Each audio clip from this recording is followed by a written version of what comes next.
نحمده ونصلي على رسوله الكريم اللهم صل على سيدنا ومولانا محمد النبي الأمي وعلى آله وأصحابه وبارك وسلم۔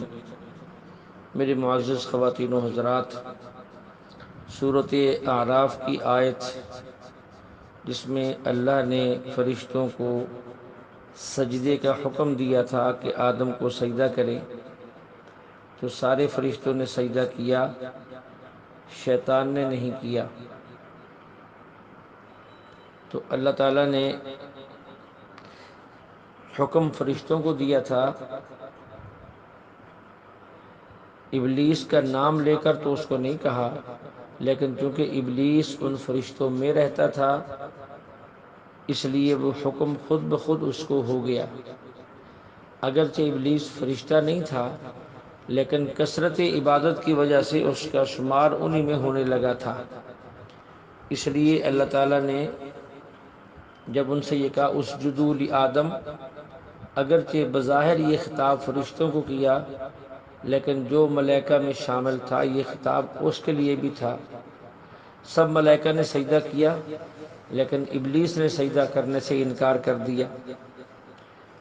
بعض لوگ کہتے ہیں، کتابوں میں بھی یہ باتیں ملتی ہیں، اشکالات اور جوابات بھی لکھے ہیں کہ ابلیس کو تو حکم ہی نہیں دیا تھا اور نہ ہی وہ فرشتہ تھا، تو پھر اس پر عتاب کیسا، ناراضگی کیسی؟ میں یہ کہتا ہوں کہ اللہ جل شانہ نے شیطان ابلیس کو بھی حکم دیا تھا سجدے کا۔ اگر اللہ ابلیس کو سجدے کا حکم نہ دیتے تو اس کے سجدہ نہ کرنے پر اللہ جل شانہ اس سے یہ نہ کہتے ما منعک ان تسجد اذ امرتک، جب میں نے تجھے سجدے کا حکم دیا تو پھر تجھے کس چیز نے روکا؟ اللہ جل شانہ یہ بات ہرگز نہ کہتے۔ جب اللہ یہ کہہ رہے ہیں تو اس سے بات واضح ہو گئی کہ اللہ نے اسے بھی حکم دیا تھا۔ دوسری بات یہ کہ خود شیطان نے بھی، ابلیس نے بھی اس بات کو تسلیم کیا کہ اللہ نے اسے سجدے کا حکم دیا، وگرنہ وہ کہہ سکتا تھا کہ یا اللہ آپ نے فرشتوں سے کہا تھا، مجھ سے تو کہا ہی نہیں۔ لیکن ابلیس نے یہ بات نہیں کہی۔ ابلیس نے آگے سے سجدہ نہ کرنے کی دلیل تو بیان کی ہے، لیکن یہ نہیں کہا کہ اے یا رب تو نے مجھے تو کہا ہی نہیں تھا، میرے ذمہ سجدہ بنتا ہی نہیں تھا، تو آپ مجھ سے یہ سوال کیوں کرتے ہیں؟ نہیں، بلکہ اس نے جواب میں یہ کہا انا خیر من، میں اس سے بہتر، اس لیے میں نے سجدہ نہیں کیا۔ خلقتنی من نار، مجھے تو نے آگ سے پیدا کیا، وخلقتہ من طین، اور آدم کو مٹی سے پیدا کیا۔ اس نے دلیل تو بیان کی سجدہ نہ کرنے کی، یہ نہیں کہا کہ مجھے سجدے کا حکم ہی نہیں تھا۔ اس سے یہ بات بالکل واضح ہے، کوئی اشکال نہیں کہ اللہ نے اس کو بھی سجدے کا حکم دیا تھا اور وہ بھی سمجھتا تھا کہ مجھے سجدے کا حکم دیا گیا ہے۔ اب یہ شیطانی دلیل تھی کہ اس نے اپنے آپ کو افضل سمجھا اور آگ کو مٹی سے افضل سمجھا اور حضرت آدم علیہ السلام کو سجدہ نہ کیا۔ ابلیس کی غلطی کیا تھی؟ اس کو غلطی یہاں سے لگی، اس نے اپنے آپ کو اعلیٰ کیسے سمجھا؟ اس نے یوں سمجھا کہ آگ جو ہے وہ اعلیٰ ہے اور مٹی ادنا ہے۔ آگ اوپر کو جاتی ہے، مٹی اوپر بھی پھینک دو تو نیچے کو آتی ہے۔ یہ اس نے دلیل خود ہی گھڑ لی اور اسی دلیل کی بنیاد پر اس کو دھوکہ لگا، غلطی لگی اور اللہ کے حکم سے انکار کر بیٹھا۔ حالانکہ اس کا یہ دھوکہ بھی غلط تھا کہ آگ اعلیٰ ہے اور مٹی ادنا ہے، یہ بات بھی غلط تھی۔ سارے ہی ابلیس جو ہے وہ آگ سے بنے ہیں اور حضرت آدم علیہ السلام مٹی سے بنے ہیں، تو ابلیس کی دلیل کا خلاصہ یہ تھا کہ آگ اعلیٰ ہے، مٹی ادنا ہے۔ ہم کہتے نہیں، مٹی اعلیٰ ہے، آگ ادنا ہے۔ اس کی وجہ کیا ہے؟ ہم کہتے ہیں آگ کے اندر خفت، ہلکا پن ہے، آگ میں حدت، تیزی ہے، آگ میں تیش ہے، آگ میں حرارت ہے، آگ میں اکڑ ہے۔ اب اس کے مقابلے میں آپ مٹی کو دیکھیں، مٹی میں متانت ہے، مٹی میں سنجیدگی ہے، مٹی میں تواضع ہے، مٹی میں حلم ہے، اور مٹی میں ثابت قدمی ہے۔ آگ کبھی اوپر جاتی کبھی نیچے آتی، مٹی ہمیشہ ایک حال پہ رہتی ہے۔ مٹی جم جاتی ہے، آگ جمتی نہیں ہے۔ مٹی میں ٹھہراؤ ہے، آگ میں ٹھہراؤ نہیں ہے۔ مٹی میں تواضع ہے، آگ کے اندر کبر اور اکڑ ہے۔ مٹی میں عاجزی ہے۔ تو ان باتوں سے معلوم ہو کہ مٹی جو ہے وہ اعلیٰ ہے، آگ اعلیٰ نہیں ہے۔ ابلیس نے یہ دلیل دینے کے اندر بھی غلطی کی۔ مٹی اعلیٰ ہے، آگ اعلیٰ نہیں ہے۔ مٹی کے اندر برداشت ہے، مٹی کی خصوصیات ہیں، مٹی سب کچھ برداشت کرتی ہے۔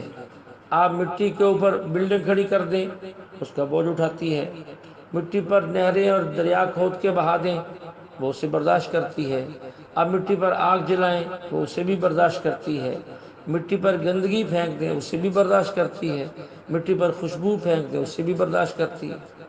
تو مٹی کے مزاج میں تواضع ہے، عاجزی ہے، انکساری ہے، حلم ہے، ٹھہراؤ ہے، ثابت قدمی ہے۔ تو یہ مٹی کی صفات ہیں۔ تو مٹی اعلیٰ ہوئی، نہ کہ آگ اعلیٰ ہوئی۔ تو اس کو جو ہے اپنی دلیل بنانے کے اندر بھی غلطی لگ گئی۔ اب یہ بات واضح ہو گئی۔ اس نے جو کہا تھا کہ انا خیر من خلقتنی من نار وخلقتہ من طین، مجھے آگ سے بنایا، میں اعلیٰ ہوں، اسے مٹی سے بنایا، وہ ادنا ہے، اس کی یہ دلیل غلط تھی۔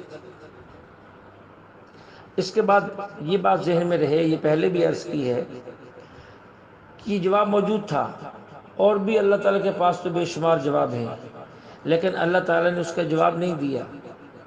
اس سے ہمارے لیے یہ اصول بنا کہ ہر بندے کی جواب دینا ضروری نہیں، ہر بندے کو جواب دینا ضروری نہیں، ہر بندے کی ہر بات کا جواب دینا بھی ضروری نہیں۔ موقع محل کی بات ہوتی ہے، کس کو جواب دینا ہے، کس کو نہیں دینا۔ اللہ تعالیٰ جواب دے سکتے تھے، لیکن اللہ نے جواب نہیں دیا۔ اللہ فرمایا کہ اخرج، یہاں سے دفع ہو جا، نکل جا میری جنت سے۔ تو دیکھا یہ جاتا ہے کہ کوئی بڑا آدمی چھوٹے کو حکم دے اور چھوٹا وہ کام نہ کرے، تو بڑا یہ پوچھتا ہے کہ میں نے حکم دیا، تو نے بات کیوں نہیں مانی؟ اب چھوٹے کی دلیل نہیں سنی جاتی، اور نہ ہی بڑا اس کو دلیل دینے کا پابند ہوتا ہے۔ تو یہی معاملہ ہوا۔ اللہ کا حکم تھا، اللہ چونکہ احکم الحاکمین ہے، سارے بڑوں سے بڑا ہے، اس کا تو کوئی مثل نہیں ہے۔ تو چاہیے تو یہ تھا ابلیس کو کہ بات مانتا، لیکن اس نے دلیل دینا شروع کر دی چھوٹے ہو کر، تو اللہ نے اس کی دلیل کا جواب نہیں دیا، بلکہ یہ کہا تو نے میری بات کیوں نہیں مانی؟ ما منعک اللہ تسجد اذ امرتک، تو نے میری بات کیوں نہیں مانی؟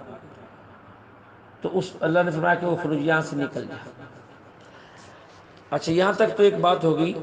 اب ایک عجیب بات یہ ہے، یہ شیطان وہاں رہ کر اس کو معرفت حاصل ہو گئی تھی، اللہ کی اس کو معرفت حاصل ہو گئی تھی۔ اسے پتہ تھا کہ کس موقع پر اللہ سے کیا مانگا جائے تو مل جاتا ہے۔ تو اس نے اس موقع پر کہ اللہ ناراض ہیں، اللہ سخت غصے کے اندر ہیں، اللہ مجھے جنت سے نکال رہے ہیں، تو اس نے فوراً وہاں ایک مطالبہ کر رکھ دیا، دعا کر، انظرنی الی یوم یبعثون، اے اللہ مجھے جو ہے مہلت دے، تو مجھے نکال تو رہی جنت سے، تو میری ایک دعا ہے کہ مجھے ایک چیز دے دے، اے اللہ مجھے جو ہے نا مہلت دے دے۔ کب تک؟ جب تک لوگ مر کے اٹھائے جائیں گے، اس وقت تک مجھے مہلت دے دے۔ انظرنی الی یوم یبعثون، جب لوگوں کو قیامت کو دوبارہ اٹھایا جائے گا، اس وقت تک مجھے زندگی دے دی جائے، مجھے مہلت دے دی جائے۔ یہ ابلیس نے دعا مانگی۔ تو اللہ تعالیٰ تو جانتے تھے کہ یہ لفظ تو بڑے اچھے بول رہا ہے، لیکن اس کے اندر یہ مجھے دھوکہ دینا چاہتا ہے، اور اللہ کو کوئی دھوکہ دے نہیں سکتا۔ اس لیے اللہ تعالیٰ نے اس کی بات تو مانی، اس کو مہلت تو دی، لیکن اس کے مطالبے کے مطابق نہیں۔ فرمایا انک من المنظرین، جا تجھے مہلت ہے، لیکن کب تک، کتنی؟ دوسری جگہ فرمایا الی یوم الوقت المعلوم، ایک خاص وقت تک تجھے میں مہلت دیتا ہوں۔ دلیل اس اجازت مانگنے کے اندر بھی شیطان نے جو ہے وہ اپنی شیطانیت دکھائی۔ قیامت تک نہیں مہلت مانگی، الی یوم یبعثون۔ دیکھیے سمجھے، قیامت کے دو حصے ہیں۔ نمبر ایک، قیامت کو پہلے سور پھونکا جائے گا، سب مر جائیں گے، پھر دوبارہ سور پھونکا جائے گا، پہلے سور پھونکا جائے گا سب مر جائیں گے، جب دوبارہ سور پھونکا جائے گا پھر سارے کے سارے مرے ہوئے، ساری مخلوق، سارے انسان پھر اٹھ جائیں گے، پھر زندہ ہو جائیں گے۔ تو یہ ابلیس کتنا چالاک تھا، اس نے چالاکی دکھانے کی کوشش کی، اس کی دعا پر آپ نے غور نہیں کیا، اس نے بڑی چالاکی دکھانے کی کوشش کی۔ اس نے کہا کہ مجھے اس وقت تک مہلت دی جائے جب تک لوگ مر کے زندہ نہ ہو جائیں، یعنی 2 مرتبہ سور پھونکا جائے، ایک مرتبہ پھونکا جائے لوگ مر جائیں، دوبارہ پھونکا جائے سارے لوگ اٹھ جائیں، مجھے اس وقت تک مہلت دی جائے، انذرنی الی یوم یبعثون۔ تو اللہ تعالیٰ نے فرمایا کہ اس وقت تک زندگی دیں گے۔ اس کا مطلب یہ ہوا کیا تھا؟ اگر اس کی بات مان لی جاتی کہ شیطان پر موت آنی ہی نہیں، جب پہلا سور پھونکا جائے گا تو سب کو مرنا ہے اور ابلیس کو نہیں مرنا، تو اس وقت اس کو موت، اور جب سب لوگ اٹھیں گے یہ اس وقت بھی ہوگا اور اس کے بعد پھر موت نہیں۔ تو کس انداز سے جو ہے اس نے دھوکہ دینے کی کوشش کی، لیکن اللہ کو دھوکہ نہیں دے سکتا۔ تو اللہ تعالیٰ نے یہ نہیں فرمایا کہ اس وقت تک مہلت دیتا ہوں، بلکہ فرمایا تجھے مہلت دیتا ہوں وقت معلوم تک۔ اب وقت معلوم کا مطلب کیا؟ کہ جب تک سارے نہیں مریں گے اس وقت تک تجھے مہلت ہے، جب سارے مر جائیں گے پھر تجھے بھی موت آئے گی اور تیری مہلت ختم ہو جائے گی۔ بڑی عجیب دعا مانگی اس نے، اس کے اندر دھوکہ بھرا ہوا تھا، اور ہر شیطان کا کام ہے کہ وہ اللہ کو دھوکہ دینے کی کوشش کرتا ہے۔ قرآن میں ہے یخادعون اللہ والذین آمنوا، کہ یہ لوگ کوشش کرتے ہیں کہ اللہ کو دھوکہ دیں، ایمان والوں کو دھوکہ دیں، وما یخدعون الا انفسهم، لیکن اللہ کون دھوکہ دے سکتا ہے؟ اللہ کو کوئی دھوکہ نہیں دے سکتا۔ یہ منافق اللہ کو دھوکہ دیتے نہیں، اپنے آپ کو دھوکہ دیتے ہیں۔ اس لیے اس نے بڑی ایک عجیب بات یعنی کوشش کی۔ اسی طرح جو ہے بہت سی جگہوں پر یہ ایمان والوں کو بہت سی جگہوں پر پھسلانے کی کوشش کرتا ہے اور ہمیشہ سے کرتا رہا ہے۔ ہمارے تھانوی رحمۃ اللہ علیہ فرماتے ہیں کہ ابلیس میں 3 عین موجود تھی، چوتھی نہیں تھی۔ فرمایا کہ ابلیس عابد بھی تھا، اس نے آسمان کے چپے چپے پر سجدہ کیا اور عبادت کی، اور اسی بات کی وجہ سے وہ فرشتوں میں جا بیٹھا، عابد بھی تھا۔ نمبر 2، ابلیس عالم بھی تھا، علم بہت تھا، اس کو بہت سے مسئلوں کا پتہ تھا۔ تیسرا یہ کہ ابلیس عارف بھی تھا۔ عارف کا مطلب یہ ہے کہ وہ جانتا تھا، اللہ کے مزاج کو پہچانتا تھا کہ کس وقت اللہ سے کیا کہنا ہے اور اللہ مان جائیں گے۔ اللہ نے حکم دیا سجدہ کرو، اس نے نہیں کیا، اللہ کو غصہ آ گیا۔ اللہ نے کہا نکل جاؤ، اس نے کہا جی ٹھیک ہے نکل جاتا ہوں، لیکن مجھے انذرنی الی یوم یبعثون، مجھے مہلت دے دی جائے۔ اس وقت بھی اس نے اللہ سے مانگا، اسے پتا تھا کہ اللہ غصے میں بھی دیتے ہیں، اللہ خوش ہو پھر بھی دیتے ہیں، اللہ ناراض ہو پھر بھی دیتے ہیں، اتنا مزاج اس بن چکا تھا۔ لیکن تھانوی رحمۃ اللہ علیہ فرماتے ہیں کہ ایک چوتھی عین اس کے اندر موجود نہیں تھی، اگر وہ ہوتی تو یہ کبھی ناکام نہ ہوتا۔ یہ عابد بھی تھا، عالم بھی تھا، عارف بھی تھا، لیکن یہ عاشق نہیں تھا، کیونکہ جو عاشق ہوتا ہے وہ دلیل نہیں مانگتا، وہ تو حکم کے سامنے سر جھکا دیتا ہے۔ اس میں بہت ساری خوبیاں تھیں لیکن یہ خوبی نہیں تھی۔ کاش کہ یہ عاشق ہوتا تو اللہ کا حکم مانتا، فوراً سجدہ کرتا، اور جو ہے اللہ کی ناراضگی سے بچ جاتا، اور یہ ساری مصیبت سے جان چھوٹ جاتی۔ تو اس لیے اس سے جو ہے شیطان سے ہمیں ہوشیار رہنا ہے۔ اس کے پاس ایسے ایسے داؤ ہیں کہ ان سے انسان جلدی سے نہیں بچ سکتا، عجیب عجیب داؤ پیش کھیلتا ہے، کیونکہ عالم اس کے پاس علم ہے، دلیلیں بہت ہیں۔ حضرت ہمارے باپ، ہمارے دادا حضرت آدم علیہ السلام کو دھوکہ دے دیا۔ اللہ تعالیٰ نے جب یہ فرمایا تھا کہ اے آدم تم یہاں رہو جنت میں اور اس درخت سے نہ کھانا، لیکن اس نے وہاں بھی دھوکہ دے دیا۔ آدم علیہ السلام سے وہ خطا ہو گئی، بھول ہو گئی، کچھ بھی کہیں، یہ بلوا دیا گیا۔ چکر کس نے دیا؟ اتنا سخت چکر دیا ابلیس نے، ایسی گیم بنائی کہ آدم علیہ السلام اس کی چال کو نہ سمجھ سکے۔ حضرت آدم علیہ السلام سے کہا اس درخت کو کھا لو۔ حضرت آدم علیہ السلام نے فرمایا کہ مجھے اللہ نے منع کیا۔ ابلیس نے کہا خدا کی قسم میں تمہارا خیر خواہ ہوں، میں تمہیں ایسے ہی نہیں کہہ رہا کھا لو۔ اس کی وجہ ہے کہ جو اس درخت کو کھا لے گا وہ ہمیشہ جنت میں رہے گا، ایک بات۔ دوسرا جو تمہیں منع کیا گیا تھا اس کا ایک سبب تھا۔ وہ سبب کیا تھا؟ جب تم پیدا کیے گئے تھے تم کمزور تھے، تمہارا معدہ کمزور تھا، اس پھل کو کھا کر ہضم کرنے کی تم میں ہمت نہیں تھی۔ اب تم بڑے ہو گئے ہو، مضبوط ہو گئے ہو، اب تمہارا معدہ بھی اس کو ہضم کرے گا، اب اس کے کھانے میں حرج نہیں ہے۔ اس وقت ایک سبب تھا، تو ایسا جو چکر دیا کہ حضرت آدم علیہ السلام کو اس نے دھوکہ دے دیا، اور یہ ہمیشہ دھوکہ دیتا ہے۔ دیکھیے میدان احد میں اس نے صحابہ کو دھوکہ دیا۔ حضور صلی اللہ علیہ وسلم نے جب جنگ احد کے صحابہ کی تشکیل دی کہ تم نے یہاں رکنا ہے، فلاں یہاں کھڑا ہوگا، فلاں یہاں سے لڑے گا، فلاں یہاں سے لڑے گا، تو پیچھے جو درہ تھا اب بھی ہے، وہاں 50 صحابہ کو متعین کیا کہ تم نے یہاں ٹھہرنا ہے، ہمیں فتح ہو ہمیں شکست ہو تم نے یہاں سے نہیں ہٹنا، تم یہاں جمے رہو۔ اللہ کا کرنا ہوا، لڑائی شروع ہوئی کے اندر اللہ نے مسلمانوں کو فتح دے دی اور کافر بھاگ نکلے۔ حضرت خالد بن ولید جو اس وقت تک مسلمان نہیں ہوئے تھے، مسلمانوں کے خلاف لڑنے آئے تھے، اور چونکہ بڑے جرنیل تھے، لڑائی کو سمجھتے تھے، تو دیکھا کہ سب بھاگ رہے ہیں، تو یہ بھی میدان جنگ سے پیچھے ہٹے، اور پیچھے ہٹنے کے بعد انہوں نے سوچا کہ اس درے سے حملہ کیا جائے تو ہم دوبارہ غالب آ سکتے ہیں۔ اور ادھر کیا ہوا، جو صحابہ اوپر کھڑے ہوئے تھے، جب دشمن دوڑ گیا، مسلمان مال غنیمت جمع کرنے لگے، ایک صحابی نے کہا چلو ہم بھی چلیں، دوسرے نے کہا کہ نہیں ہم نے نہیں جانا، ہم نہیں جائیں گے۔ بھائی کیوں نہیں جاؤ گے؟ کہ اللہ کے نبی علیہ السلام نے فرمایا تھا جب تک میں نہ کہوں تم نے یہاں سے نہیں ہٹنا۔ دوسرے صحابی کہنے لگے کہ دیکھو اللہ کے نبی علیہ السلام کی منشا کو سمجھو۔ اللہ کے نبی علیہ السلام کے فرمانے کا مطلب یہ تھا جب تک جہاد جاری رہے، لڑائی ہوتی رہے، اور میں تم کو جب تک نہ بلاؤں تم نے نہیں آنا۔ اب جہاد ختم ہو گیا، لڑائی ختم ہو گئی ہے، ہمارے مسلمانوں کو فتح ہو گئی ہے، جس مقصد کے لیے ہمیں یہاں ٹھہرایا گیا تھا وہ پورا ہو گیا ہے، اب یہاں رکنے کا فائدہ کوئی نہیں، اب یہاں سے چلو اور چل کر ہم ان کا ہاتھ بٹھائیں، مال غنیمت جمع کرنے میں ہم بھی شریک ہو جائیں۔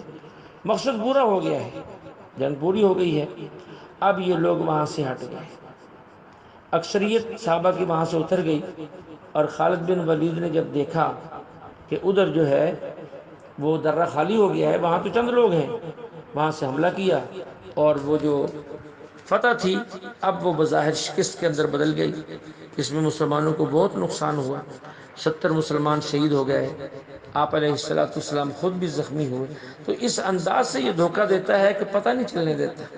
اسی طرح حضرت آدم علیہ السلام کو بھی اس نے دھوکہ دیا تھا۔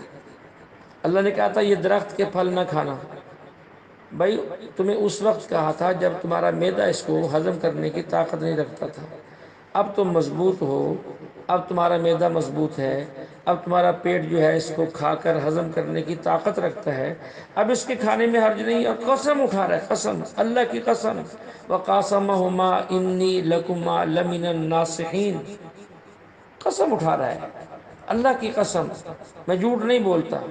اب ظاہر ہے جب اللہ کا نام لیا جائے، اللہ کی قسم اٹھائی جائے، آدم علیہ السلام کو تو اللہ سے بڑی محبت تھی، ہر نبی کو ہوتی ہے، خدا کا نام لے کر ان کے ذہن میں یہ بھی تھا کہ بھلا اتنی بڑی ذات کا نام لے کر بھی کوئی جھوٹ بول سکتا ہے، تو ان کا ذہن اس طرف گیا کہ کوئی جھوٹ بول سکتا ہے کہ نہیں بول سکتا، اس کا مطلب یہ ہے کہ یہ ٹھیک کہہ رہا ہے، تو اس سے جو ہے ان کو دھوکہ دے دیا۔ اور یہ شیطان ہمیشہ دھوکہ دیتا ہے۔ شیطان کے دھوکے سے کیا ہوا؟ سب سے پہلے جب دھوکہ دیا حضرت آدم اور حضرت حوا کو، انہوں نے درخت کھا لیا، تو سب سے پہلا جو نقصان ہوا وہ کیا ہوا؟ وہ یہ ہوا کہ ان کا جنتی لباس اتر گیا، ان کا جنتی لباس اتر گیا۔ یہ شیطان کا پہلا دھوکہ ہے کہ یہ کپڑے اترواتا ہے، انسانیت کو ننگا کرتا ہے۔ پہلا حملہ شیطان کا یہ ہے، ان کے لباس چھوٹے کر دو، مختصر کر دو، پھر یہاں تک، پھر یہاں تک، پھر یہاں تک، آہستہ آہستہ انسانیت کو ننگا کر۔ یہ شیطان کا پہلا حملہ ہے۔ آدم علیہ السلام کو، حضرت آدم علیہ السلام کے سامنے اس نے خدا کا نام لیا اور قسم کھائی۔ حضرت آدم علیہ السلام اس کو مان۔ تو نیک لوگ جو ہے وہ ایسے ہوتے ہیں، وہ دوسروں کی باتوں پہ اعتماد کر لیتے ہیں۔ ہمارے قریب زمانے میں ہندوستان کے اندر مغلوں کی حکومت میں ایک بادشاہ گزرے ہیں، عالمگیر رحمۃ اللہ علیہ۔ ان کے استاد تھے ملا جیون رحمۃ اللہ علیہ، جن کی بڑی کتابیں ہیں، پڑھائی جاتی ہیں مدارس میں۔ بڑے ہی نیک متقی آدمی تھے۔ ایک بندہ ان کے پاس آیا اور آ کر کہنے لگا کہ حضرت بڑا مسئلہ ہے، یہ جو پل بنا ہوا ہے، بادشاہ سلامت یہ پل یہاں سے اٹھا کر فلاں جگہ لے جانا چاہتے ہیں، تو بڑا مسئلہ ہو جائے گا، یہاں کی عوام بڑی پریشان ہوگی، اور آپ بادشاہ سے سفارش کریں کہ ایسا نہ کرے کہ پل یہاں سے وہاں منتقل نہ کرے۔ اب حضرت جانے لگے تو شاگردوں نے کہا کہ استاد جی کہاں جا رہے ہو؟ کہنے لگے یہ غریب آدمی آیا ہے، اس نے مجھے یہ بتایا ہے، اس کی سفارش کرنے جا رہا ہوں۔ انہوں نے کہا استاد جی کیا کہہ رہے ہیں آپ؟ کبھی ایسا ہوا ہے کہ دریا کا پل جو ہے وہ ایک جگہ سے اٹھا کر دوسری جگہ رکھ دی جائے؟ ایسا نہیں ہوتا۔ تو کتنے نیک آدمی تھے مولا جیون رحمۃ اللہ علیہ، فرمانے لگے کہ مجھے بھی پتہ ہے کہ دریا کا پل ایک جگہ سے اٹھا کر دوسری جگہ نہیں رکھا جا سکتا، یہ مجھے پتہ ہے، لیکن مسئلہ یہ ہے کہ میرے ذہن میں یہ ہے کہ مسلمان جھوٹ نہیں بول سکتا۔ یہ ایک مسلمان میرے پاس آیا ہے، اس نے یہ بات مجھے بتائی ہے، مسلمان جھوٹ نہیں بول سکتا، اس لیے میں اس کی سفارش کرنے کے لیے جا رہا ہوں۔ اب دیکھیں مولا جیون رحمۃ اللہ علیہ اس کی بات مان کر چل دیے۔ تو اسی طرح جو ہے اس کا کام ہے کہ یہ دھوکہ دیتا ہے، اور اس کے دھوکے سے بچنا ضروری ہے۔ خدا کا نام لے کر جھوٹ بولنا، اللہ ہماری بھی حفاظت فرمائے۔ منافقین کی جو علامات لکھی ہیں اس میں ایک علامت یہ بھی ہے کہ وہ ہر بات پہ قسم اٹھاتا ہے۔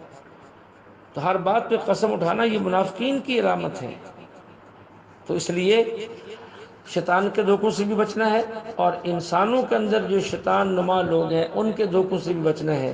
خواہ وہ عقیدے کا دھوکہ دیں، خواہ وہ مسائل کو بیان کرنے کا دھوکہ دیں، خواہ وہ دنیاوی اعتبار سے دھوکہ دیں، خواہ وہ دینی اعتبار سے دھوکہ دیں، ان سب سے بچنا ہے۔ اللہ جل شانہ ہمیں ان سارے دھوکوں سے بچنے کی توفیق عطا فرمائے۔